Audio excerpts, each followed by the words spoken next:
You don't want to leave an event as the #1 seed without a medal.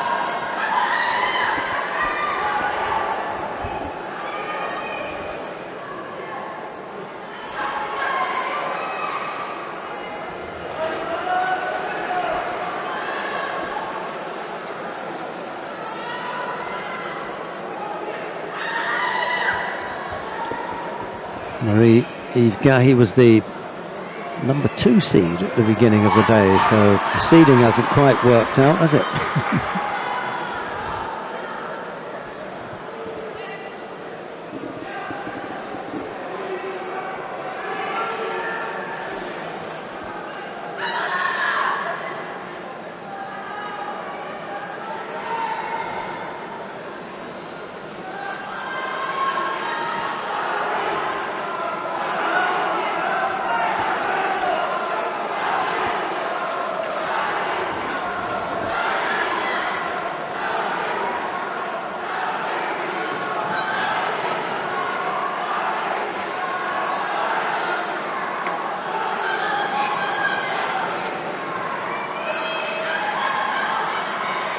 Well, pretty evenly matched. We saw Chechko in an earlier contest fighting someone very similar in style as Gahi. And she took her time, didn't she? Yeah, she took her time all the way through to Golden's score to change her direction. They'll both be anticipating the same from each other. And that's why sometimes this gripping phase just takes that little bit longer. It's a real fight. And both of them picking up a penalty each just because you can't settle in the grip. You can't just take the grip. So it's so important. If they make an error in that phase, it's going to be all over. Yes, it was April Lynn Proho of Switzerland, wasn't it? Yeah.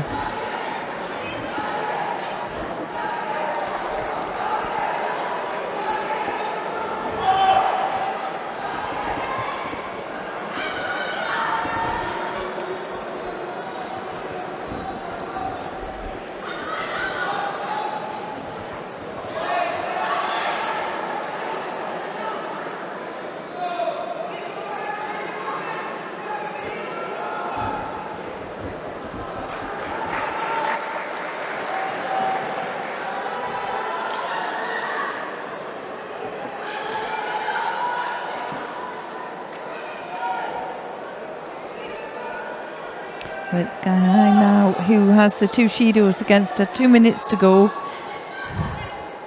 And can't afford any more mistakes. Well, it was a mate. Nice idea to change direction as well.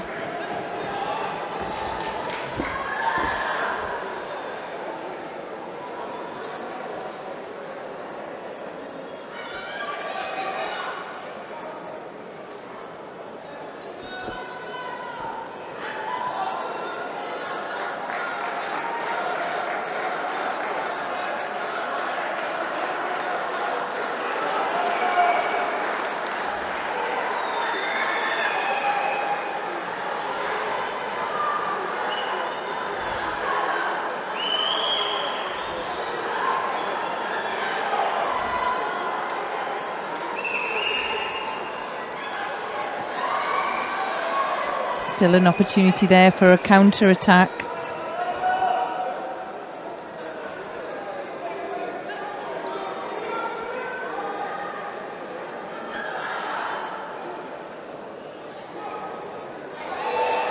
And we switch backwards. We'll be looking to go forward now and looking for,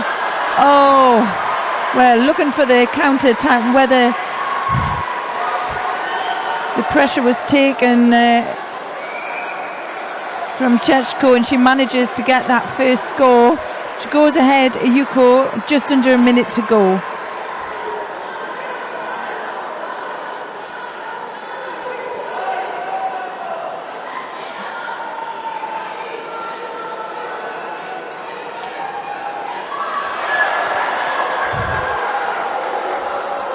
Strong attack again by Chechko.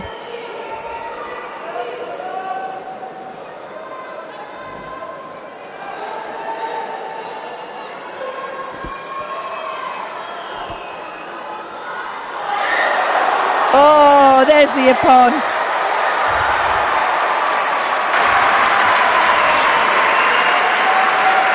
Well, that first score really led well for Chechko. Gahir had to come on, she had to push forward, she had to get the score back, and well, she walked straight onto that. Couldn't get off it.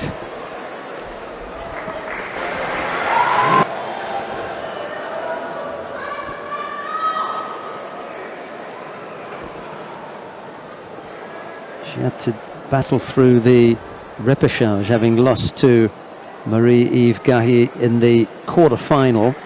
That put her down into the repechage, where she defeated the Olympic silver medalist Miriam Boutkareit of Germany. Boutkareit picked up a bit of an injury to the knee, but luckily we've heard that she is okay. Well, she walked out of the competition hall under her own steam, without any assistance. Bit of a limp, but it's when they're carried out that you really have to worry.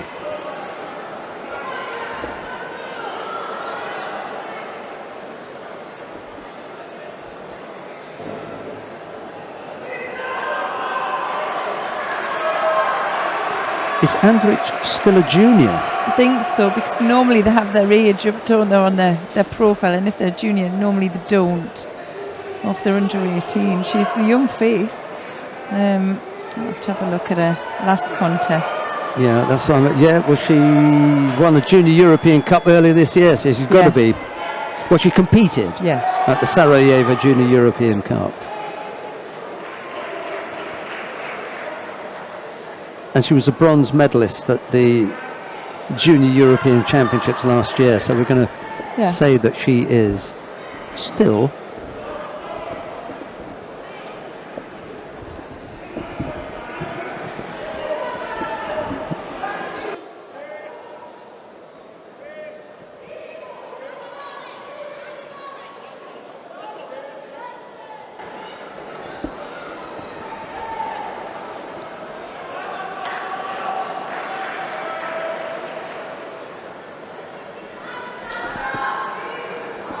she has to be, because in 2023 she was the cadet world champion. Wow, yeah.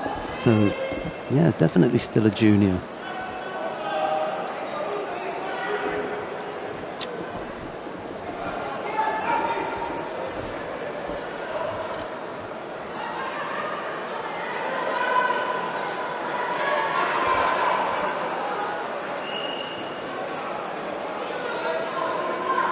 Every time you get people in the right weights,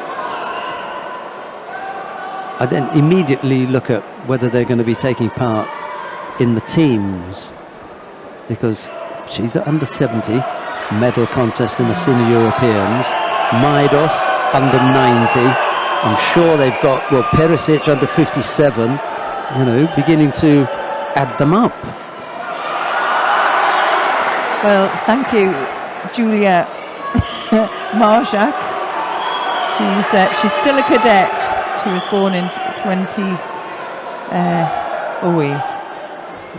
2008. All the news is out now then.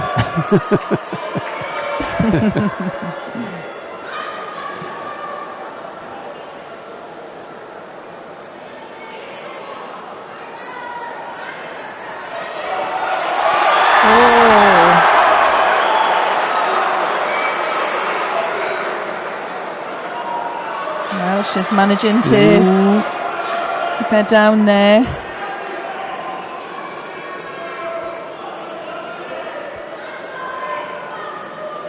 Staying nice and close.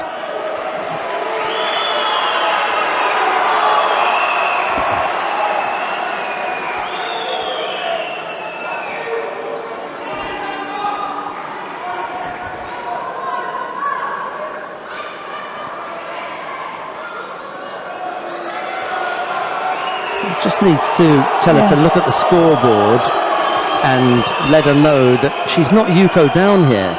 Yeah. She's got 2 penalties, but she's the one doing the attacking, looking positive, but don't get too rushed.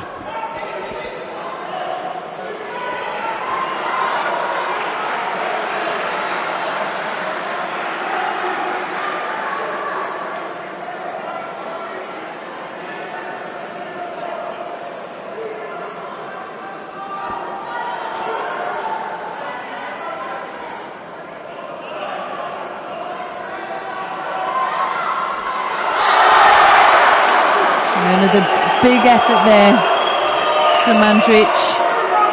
For me, I feel like Pina is on the back foot a little bit, whereas she should really be the aggressor, trying to force that last Judo. Yeah.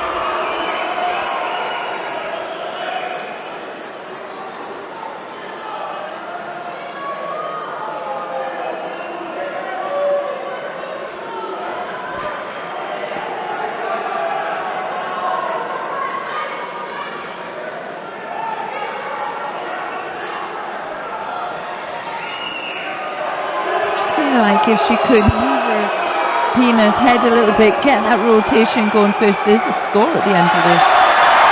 Wow. And the second penalty picked up by Pina.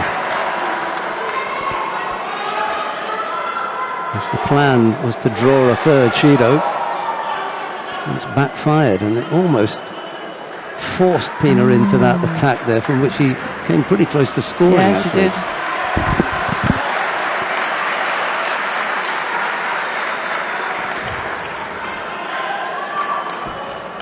So regulation time is up, and we're going to have a pair of a golden score.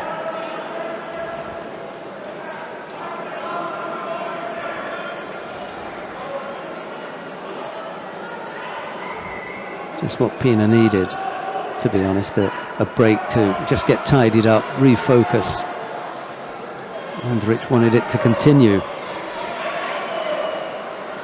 Another chance on the ground here. You can tell that Pina's up and out of there as quickly as possible. Not interested in even trying to defend there. So that's another plus for Andric.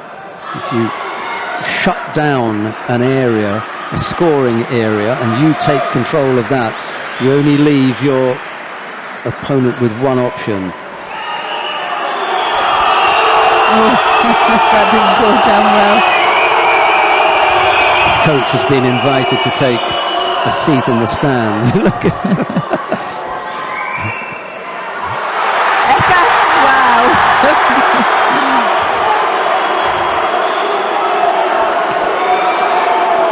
The effort to throw is there, isn't it? Real effort. If she only had hold of the sleeve, I always think if you've got that sleeve, you can get that rotation. And tidy by Pina, letting go of the grip on the way down.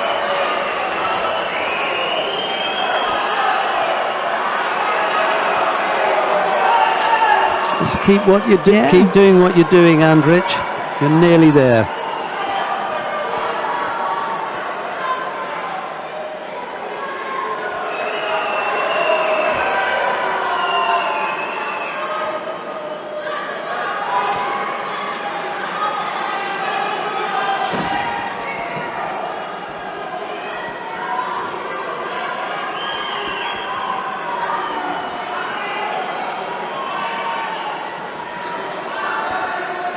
So close to taking a medal here.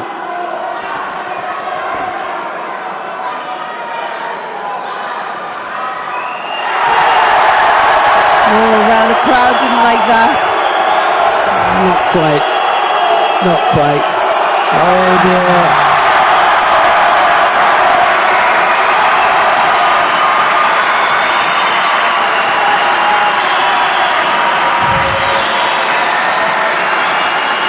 Well, an attack that can be classed as something where you attempt to throw your opponent. That's what you're looking for. Yeah.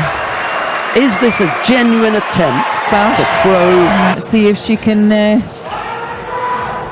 take the title. Well, there's only one person in a way, and that's Judo, and Judo is a big thrower.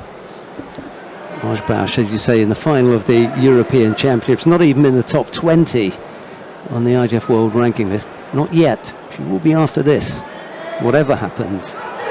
Oh.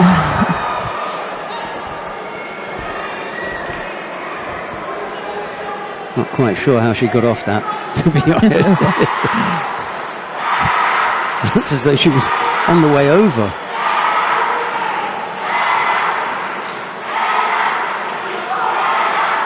Managed to get a foot down.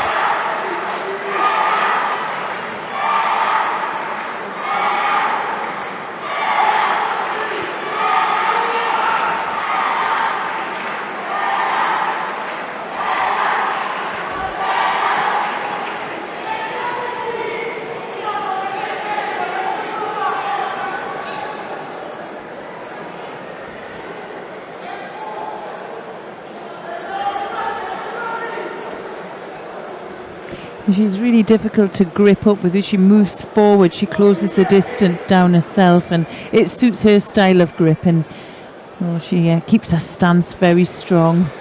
Now she'll move up round the hips, just trying to close that gap, controlling on the sleeve as well.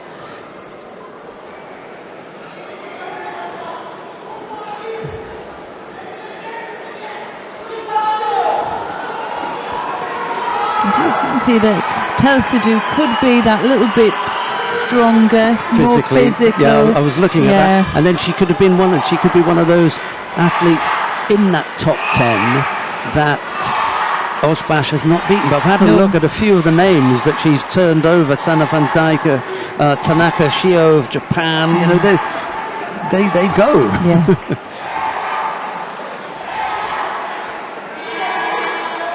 Telsidou's style of judo as well, for me, is hard for Osbash, because she'll quite happily stand strong in a hip position. She's not scared to get close, and if she has that experience at this weight category and she's that more physical, it's going to be difficult for Osbash to actually really catch her in the way she needs to. She's looking for the low Sianagi first.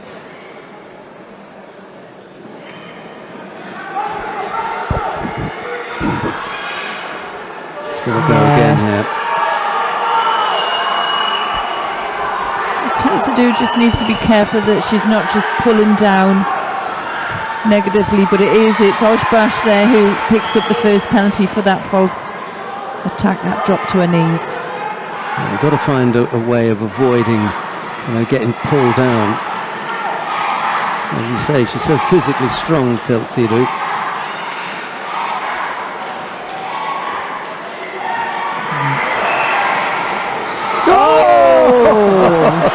Whoa! Well, I think it's all over. You needed to see the referee, but they stood up. There was control on the way down. We'll be able to get a look at that, but shockingly, it was a big shock there for the Greek team. The Ippon was called. There was some celebration.